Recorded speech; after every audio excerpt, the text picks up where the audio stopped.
Welcome back, guys. For this video we're going to be spending some time in the kitchen. I'll be showing you my favorite wild game recipes. We're going to be starting off here. It's morning time. We'll be making some venison breakfast burritos. Stick around.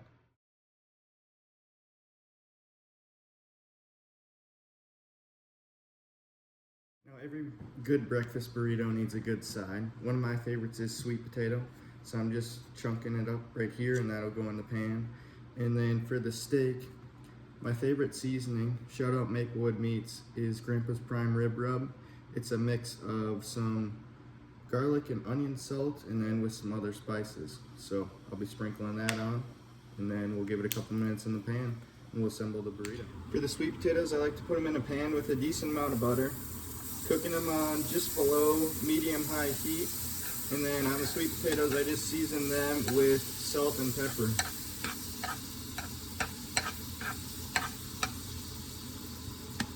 Get those sweet potatoes in the pan here.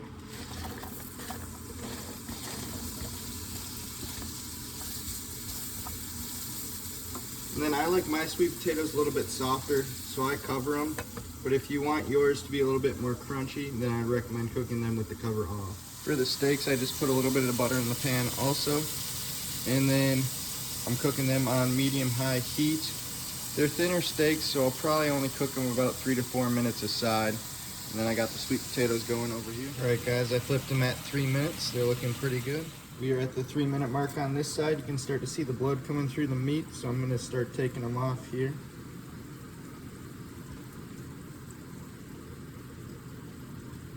Sweet potatoes are looking good too, so I'm gonna take them off. Some people might think that it's a little nasty, but for my eggs, I like to give them a little extra flavor. So I'll actually use the same pan that I use for my steak.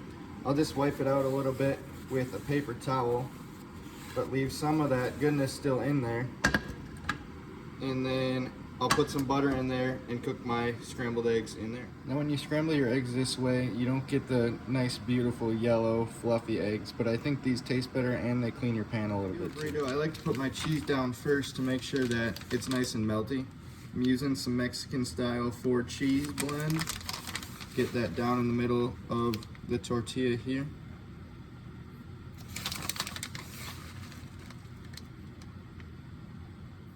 Put the eggs down right on top of that cheese there. And then I'll get to cutting up the steak. I'm gonna cut it into nice small pieces and then I'll add that to the burrito. We're gonna be cutting up 2 of the steaks here. I got a recipe later on that will be using the other 3. So stay tuned. We got that venison backstrap added on the burrito there. And then of course, you gotta try a little piece of steak for yourself.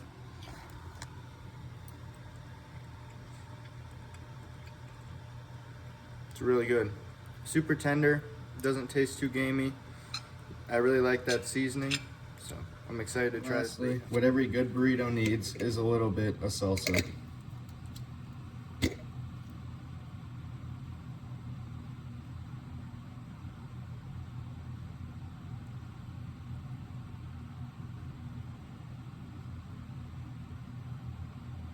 Start off by trying these sweet potatoes. Really good. I like mine a little bit mushy, but like I said at the beginning, if you want them a little bit crisper, just don't cook them with the lid on. That salt and pepper also really brings out some good flavor. Try the burrito now.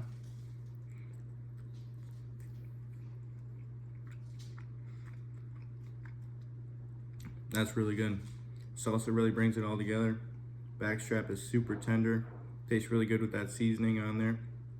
I'd give the burrito 9.5 out of 10, and I'd give the sweet potatoes 9.2 out of 10.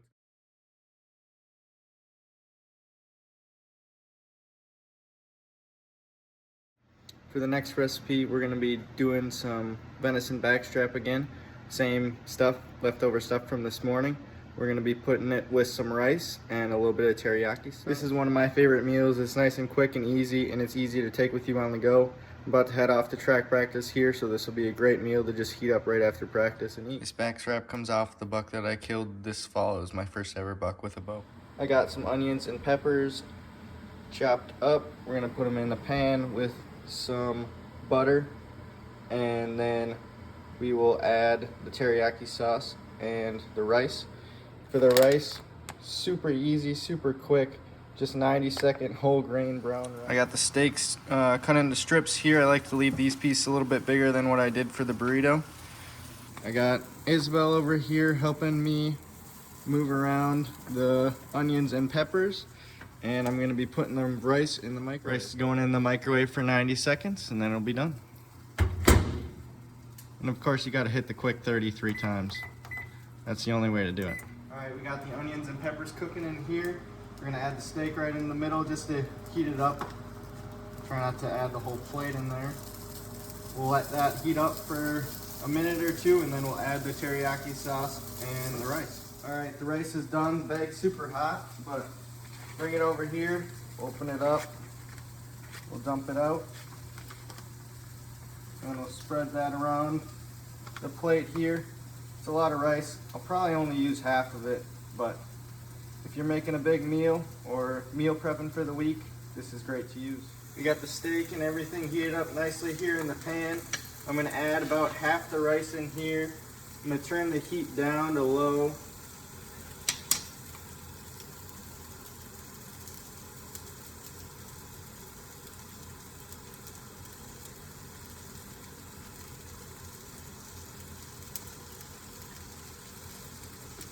We'll mix this all around.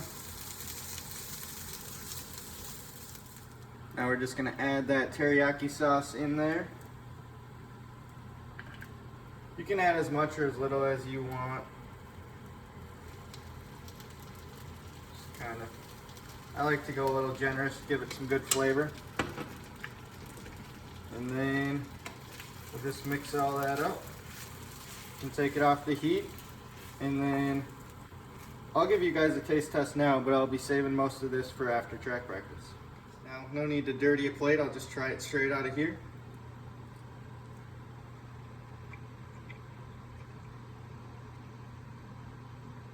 Once again, meat super tender. The rice and the peppers all bring it together very nicely. Teriyaki sauce is awesome. My family loves it. We eat it on all kinds of steaks, all kinds of salmon. Forgot to give it a rating here, but probably would give it a 9.7 out of 10. It was a little bit better than the burrito.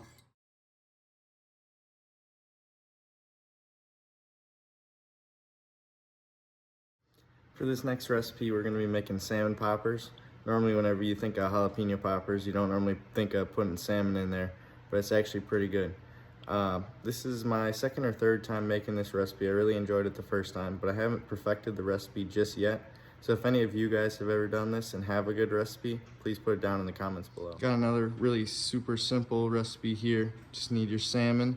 This was caught over the summer out on Lake Michigan. And then some thin bacon so it crisps up a little bit nicer. I like pickled jalapenos, but you could use full jalapenos and slice them up yourself. And you just need some cream cheese, a little seasoning, and then a good sharp knife to take the skin off. One cool thing about this fish is that with this adipose fin here, you can tell that it was a wild raised fish and not one from a hatchery. When you fillet the fish off the skin, you're gonna wanna start down at the tail here, and then just get right under there.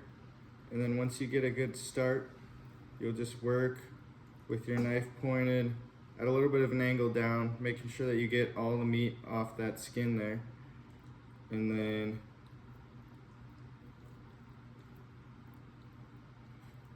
you'll just follow along the skin all the way down. I'm only gonna use about half, so I'm gonna stop right there. And then I'm just gonna chunk this up into about popper size pieces. Start assembling the poppers here. We'll take a piece of bacon. I like to cut mine in half because we're not working with too big of pieces of salmon. Take that, place that bacon down, put that salmon down, take one jalapeno slice here, and then one chunk of cream cheese, and we'll wrap that all together, just like so. And then we'll stick a toothpick through it. And then we'll just keep going for these next couple. Now that we got all the poppers assembled, we're just gonna be moving them into this pan with a rack here. I was trying to think of what the best way to get the bacon the most crispy would be. Because last time I made these, I just made them on a regular tinfoil pan and the bacon was all soggy on the bottom. So I thought maybe with this rack, it'll allow the bacon to get crispy on all sides. So we'll give it a shot, but you might see this recipe show up again, new and improved. And then I'm just gonna hit this up with a little seasoning on the top there. Now we're gonna bring them on over to the oven. We got it at 350, probably be in there for about 20 minutes. Put them on the top rack there, and we'll check on them shortly. We just hit the 20-minute mark. Salmon's looking nice and cooked, but the bacon's not really crispy how I want it. I think I'm gonna put it back in the oven at 350 on broil for another 3 to 5 minutes, and we'll see how it's looking. It really seemed to do the trick. I just did that for 3 minutes right at the end, and I think the bacon crispied up really nice. I'm gonna let these things cool, but while I do so, on my poppers, I always like to add a little bit of barbecue sauce. We're just gonna be using the Sweet Baby Ray's honey barbecue sauce. I'll just put that on a couple of them here.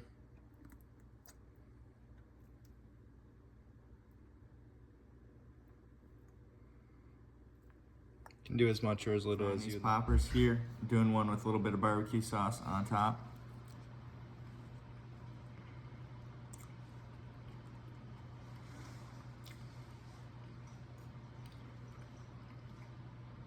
Melts in your mouth. Salmon is cooked really good. The bacon got really crispy using that broiler there at the end. And that cream cheese is super good. Pickled jalapeno is really good for somebody that just wants a little bit of spice, but I would definitely give these a 9.9 out of 10. These are really dang good. I like the ones with barbecue better than the ones with just that Maplewood prime rib rub seasoning on them, but they're both really good.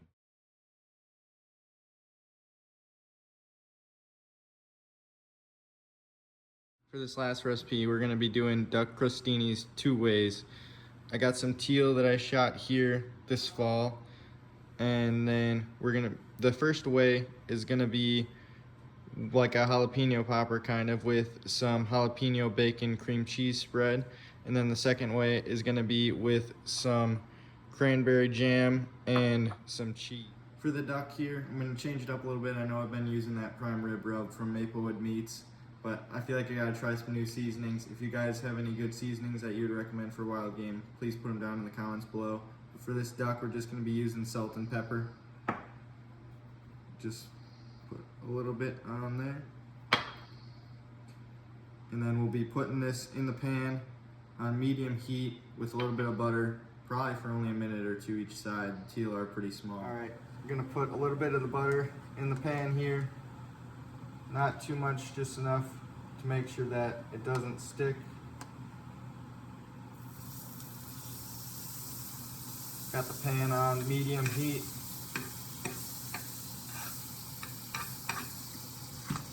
And then we'll take the teal and just lay it down in the pan like I said before. Probably only about a minute each side. They're super small, so it should cook. I'm always a big fan of seasoning both sides, so I'm gonna hit this second side here. We're right around the 2-minute mark, and then I'll start flipping all of them.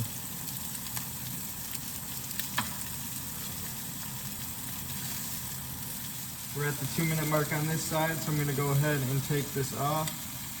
I got the teal here. Teal is one of my favorite ducks to eat. It's the smallest duck by far, but I think it's the most tender and tastes the best. Wood duck would be my second favorite. And then mallard you get the most meat off of, but sometimes it tastes a little gamey and doesn't always taste the greatest. But teal is definitely by far my favorite. All right, while we let the duck rest, I'm gonna be making my jalapeno spread. We got some cream cheese in the bowl already. I diced up some jalapenos. We'll add those in there. And then we'll add some bacon bits.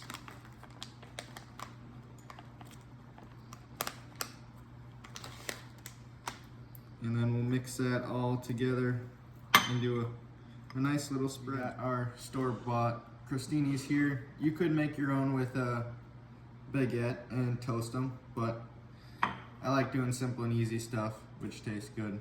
So I'm going this route. Got the spread all mixed up here.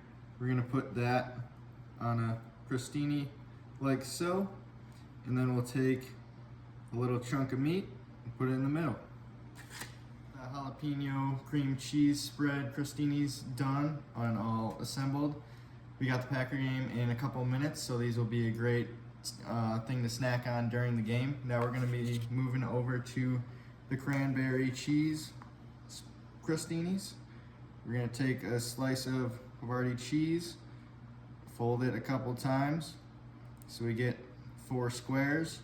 We'll put those down on top of the crostini. You could try and melt this if you wanted to, but I think for today I'm gonna leave this cold. And take some cranberry jam, place it on top of the cheese, and then we'll throw a piece of duck on there. All right guys, I take back what I just said. I think we're gonna be putting these in the microwave for about 20 seconds. As I was putting the jam on there, the cheese was sliding around a little bit. So we're gonna give this a shot. Got these out of the microwave here. The cheese is looking nice and melted. Triscuits and cheese used to be one of my favorites as a kid, so I think this is gonna be pretty dang good. Got my brother Quinn here. He's normally a good critique of mine, and he doesn't really like hunting or fishing too much, so he'll shoot me straight. So we'll give the cranberry one a shot.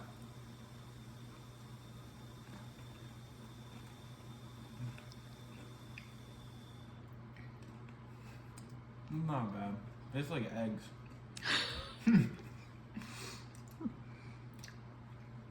Duck is a little chewy. I really like the cranberry in there though. What would you give it out of 10? I guess 6 or 7. Figured you were gonna say that. Definitely my worst recipe out of all of these. I give it about a 7.5 out of 10. Thank you guys for sticking around to the end. I hope you enjoyed. Make sure to like and subscribe.